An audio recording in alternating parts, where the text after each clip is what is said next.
Okay, let's go back to our Reader's Workshop moments from last week, and we were reading about The Tree and Me, Bea Garcia's. And if you remember towards the end of the last chapter that we read, Bea was getting a little irritated with Bert. She said, I'm just going to go back and read the last 2 pages just so it kind of refreshes our memory. She said that Bert was hard to ignore, especially because he lives next door in the house where her best friend Yvonne lived before she moved to Australia. Remember the picture I drew of my house? Here's Bert's next door. It says, beware of monster. There isn't really a beware of monster sign in his front yard, but there should be. So right now, if you're thinking about Bea and her character, think about how she's feeling about Bert. And let's see if we can predict or find out why she's feeling the way she's feeling. And if Bert feels the same way. I wonder why she feels this way. So let's keep reading. It says, Bert took over Yvonne's house and now he's taking over this book. And I haven't even told you why I named a tree Emily, or how I saved her life. How we all saved her life. These are her classmates.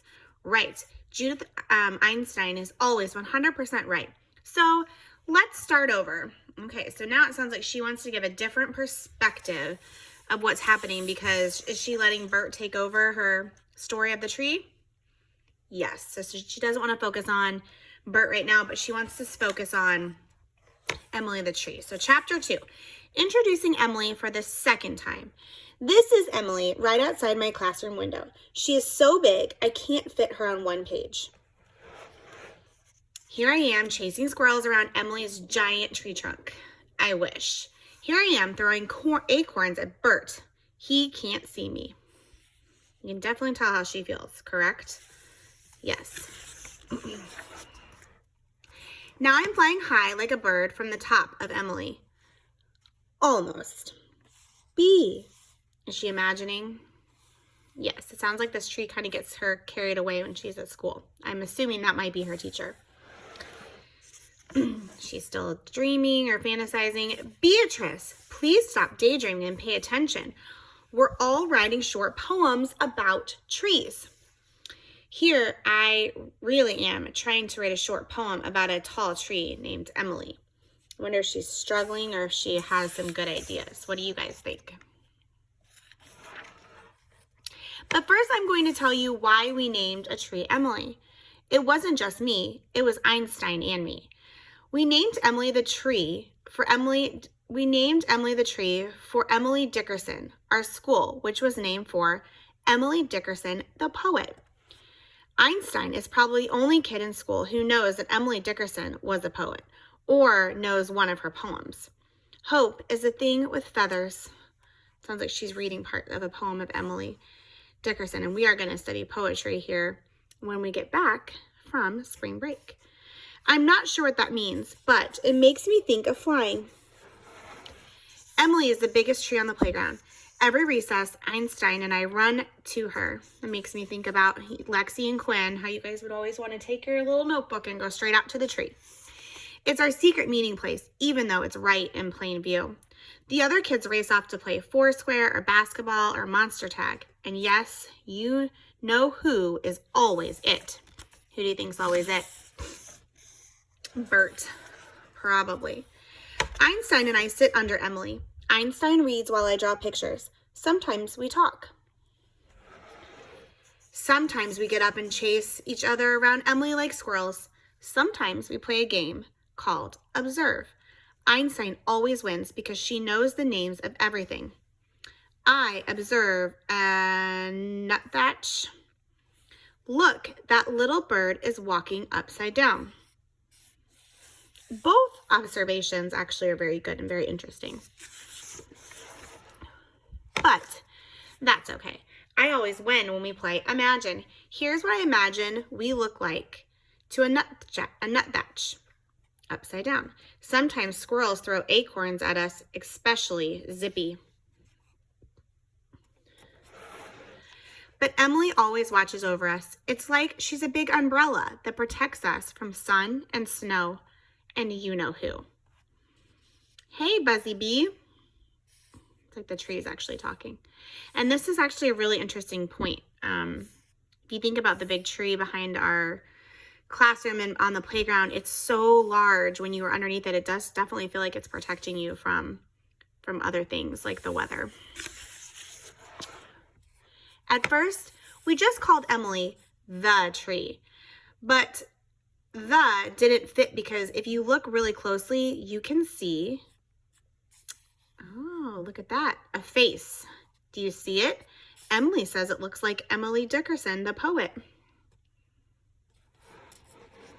I wonder if you were to go outside today, what kind of things you would see in trees. Here, I am drawing a picture of Emily, the poetry, who's ready to share their poem with the class. Mrs. Grogan looked at Einstein. She was always ready first, except this time. I think trees stink. Thank you, Bert. Who's next?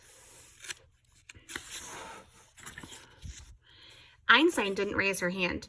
She wasn't writing a short poem. She was writing a long list of 103 top tree facts. Yes, Tommy, 103 top tree facts. Tommy's poem wasn't even about trees. I think that I shall never spy a bug as ugly as a fly. I liked Keisha's poem. It made me think of Emily. I see a tree. Does it see me? Ooh, this makes me think about a neat writing prompt. I see a tree. Does it see me? B, are you ready to share your poem? Me? You. You know I didn't have a poem to share. You know that instead of writing a poem, I was drawing a picture. I drew a picture of a tree named Emily for Emily Dickerson. Art can be a poem in itself too, if you really think about it. Mrs. Grogan liked my picture. I guess my poetry wasn't quite the same as a poem because Mrs. Grogan gave me an A for imagination and a C for following directions. Bert got an A for everything. He's never gotten an A for anything before. I think he should have gotten a big fat 0, and I think he should stop reciting his stupid poem. I think trees stink. I think trees stink. The ginkgo actually does. I want you guys to look up a ginkgo tree and see what it looks like and see if it actually stinks. I'm assuming it probably does, but it's always good to check our sources. It's your poem that stinks. I asked Einstein what a ginkgo was. It didn't sound like a tree. It sounded like some kind of lizard. I was wrong. Ginkgos are trees that were grown almost 300 million years ago. They're like dinosaurs who've survived. You can imagine what Bert thought of that. He loves monsters. And dinosaurs are the nearest things to monsters that have ever actually existed. Then Einstein made it even worse. It's just a female ginkgo tree that smells bad. Ginks stink just like girls. That's not very nice. Sometimes I wish Einstein didn't know everything. Sometimes it makes it hard to be her best friend, especially when she says things that makes Bert worse instead of just ignoring him. You didn't ignore him either, Beatrice. It's impossible to ignore Bert, but we all should have tried because everything that happened was his fault. Ooh. Okay, so there's a couple things that I want to do. The first thing I want you to do today is